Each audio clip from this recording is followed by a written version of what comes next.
scientists believe it's fast approaching. Once the booming economies of Brazil, Russia, India, and China take off, CO2 levels could easily get to 550 parts per million or higher by 2050. And when 350 is considered the safe threshold, and hey, even if you consider 450 a safe threshold, 550 is horrifying. Permafrost melts, releasing massive amounts of new CO2 and methane. Seas 20 feet higher. 1 billion people without fresh water. It could happen. If we do nothing, you can bet on it happening. But there is a solution. If we trust our planet's 5 billion years of research and development, and work in concert with nature, the land could revert to what it does best. Taking airborne carbon and storing it, sequestering it, back in our forests, farms, and pastures.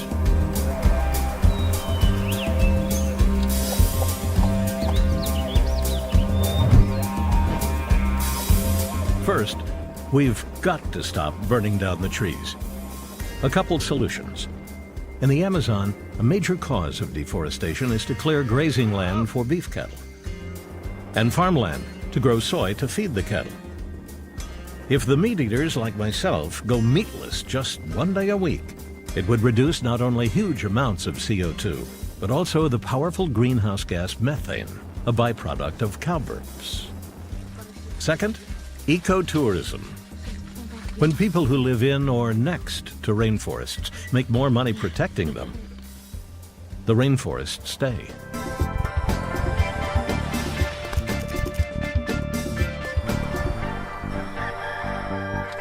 In addition to forests, farms hold vast potential for grabbing CO2 out of the air and storing it in their soil.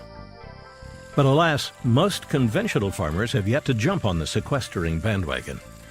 Generally, a conventional farm is set up more like a factory. The soil is the factory. Farmers buy inputs, whether they're seeds, fertilizers, herbicides, pesticides, and they bring those into the factory, the soil, and they have product going out the other end. The problem with that system is it's based on an industrial model. And we all know that every factory and every industry wears out. But when the soil wears out, we're in trouble. But in organic farming systems, we're improving the soil and the health of the soil while we're using it. One of the pieces that we're beginning to understand about what happens in the life of the soil is mycorrhizal fungi. It is a fungi that will attach itself to the root hair, and it creates a symbiotic relationship with the plant. The mycorrhizal fungus is the main mechanism by which carbon accumulates in the soil, not for a season, not for tens of seasons, not for hundreds of seasons, but up to thousands of years. These mycorrhizal fungi flourish in organic systems. They're not as prevalent in conventional systems. So chemicals inhibit their growth, or sometimes, like fumigants, will kill them. Another thing that kills the fungi is leaving fields fallow. What we happen to know here in our research is one of the best things you can do is put in a winter cover crop. What's really important about this is it leaves a place for this mycorrhizal fungi to stay alive and grow. And when we do that, we can literally sequester over 1,000 pounds of carbon per acre per year. But the other really important piece to this is cover cropping greatly reduces the capacity for that soil to erode because you have crop and root there to hold it in wind or rain. There's a lot of carbon in soil.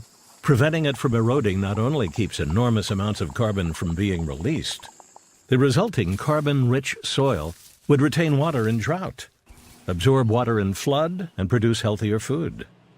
This is the beauty of what organics gives to the world. It's actually, as I like to say, it's biological. It's a regenerative approach to farming. It's a regenerative approach to taking carbon dioxide out of the air and building soil health at the same time.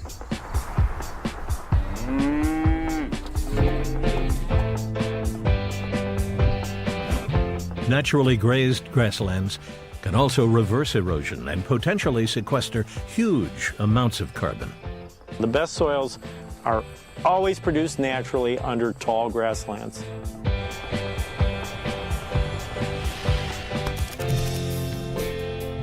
I'll show you some of my favorite grasses. Here they are. This is a bunch grass. The cows love it. It's an ice cream plant, which means that they will choose it over everything else.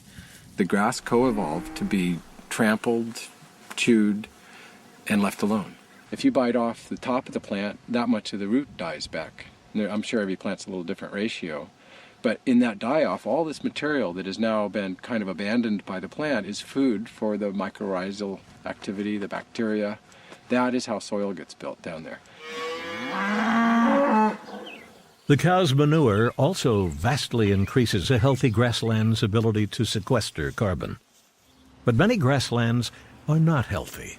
Many of our soils have been mistreated, and through compaction, either from animals, humans, or from machinery, develop what are called plow pans, which are very thick, compacted layers of clay that cement together and don't allow the roots to penetrate deeply in the soil.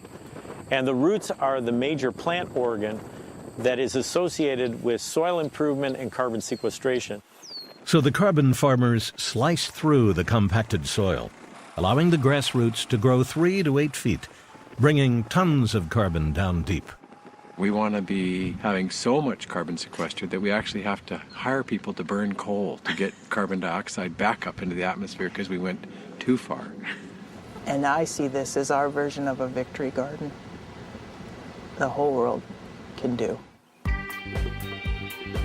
If we can achieve a major shift in managing grasslands, forests, and farms, then these natural land use practices give us the potential to draw down 39% of mankind's current CO2 emissions. Now, this is new science, to be sure, but the early numbers are tantalizing. Over the next 50 years, these game changers could reduce atmospheric CO2 by 50 parts per million. In our dirty little hands is an unheralded solution that could help lead us back to the safe level of 350 parts per million.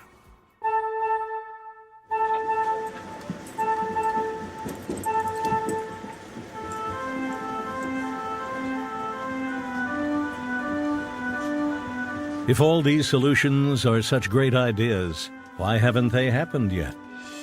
Because clean energies are at a disadvantage. Carbon emissions are causing climate change, which will cost trillions of dollars to combat. Yet emitting carbon costs nothing. Now, there's a powerful option for getting energy efficiency and clean energy to expand from less than 2 terawatts to all 16.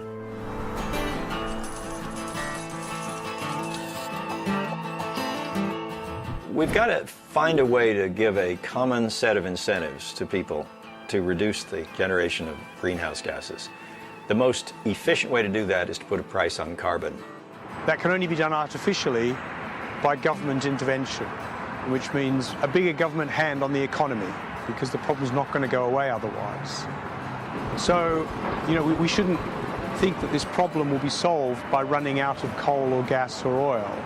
It will be solved by addressing the emissions from coal and gas and oil. We need a powerful market signal that will tilt the whole system away from where it is today, where pollution is free and everybody says, hey, we'll just pollute, to a whole new ball game where pollution no longer is free, in fact gets more and more expensive, and anybody who's intelligent is going to start polluting less. Putting a price on carbon, which is now tepidly being tried in Europe and the US, is critical.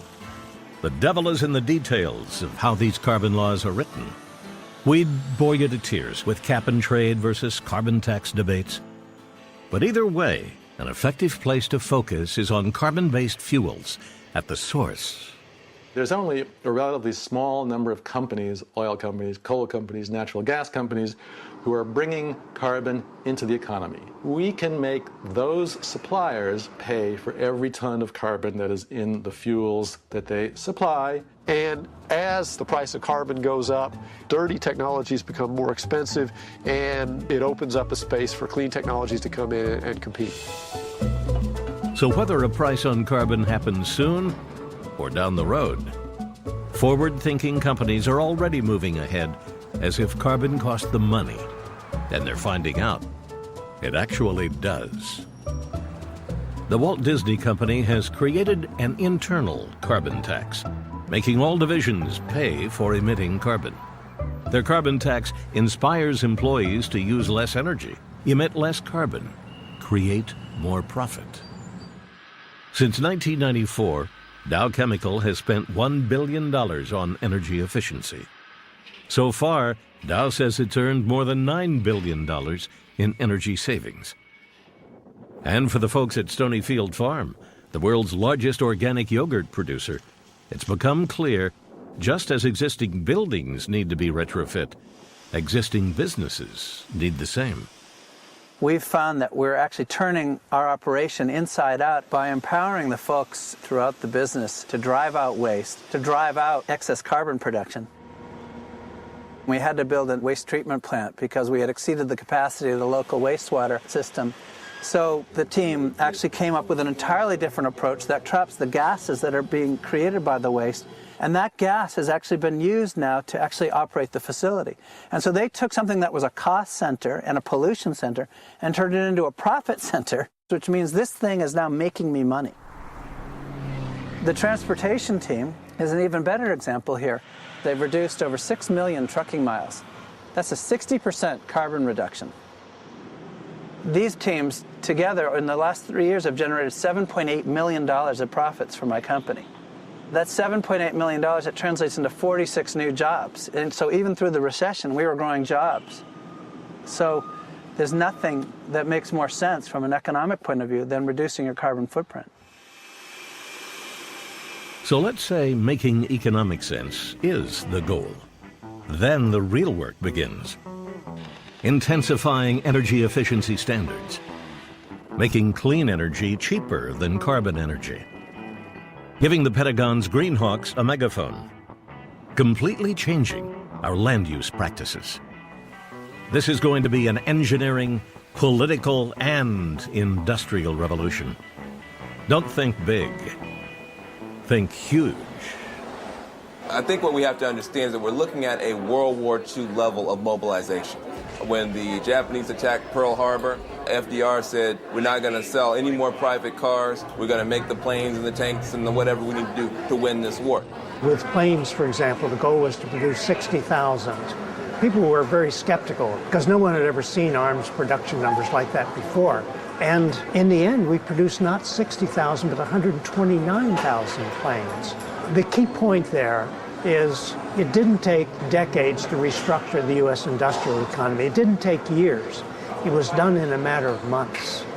If we take that same level of enthusiasm, interest, and focus in trying to come up with sustainable initiatives and renewable energy sources, there's no doubt in my mind we can achieve that. When we look back at World War II, we think of the greatest generation. Tackling climate change calls for extraordinary generations. Let's get a look at Weston over here. Solar panels? You put solar panels in? That's the easiest way right now. Wind power isn't very feasible in this area because there's rarely enough wind.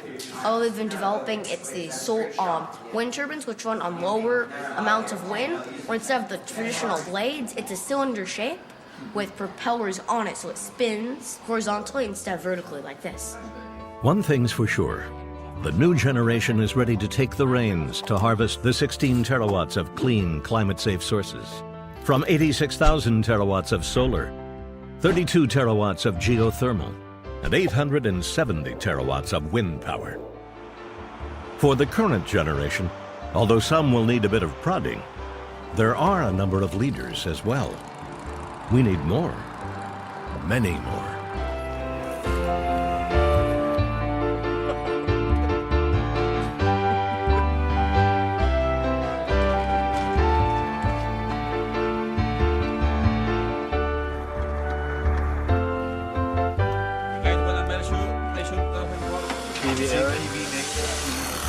That's the shot right there. That's it. They're putting the panels in. It's exciting. This is what I've been working for, praying for. I wish my dad were here to see it.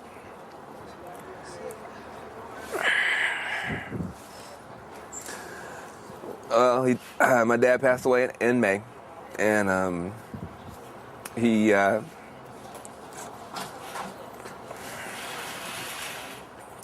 great man.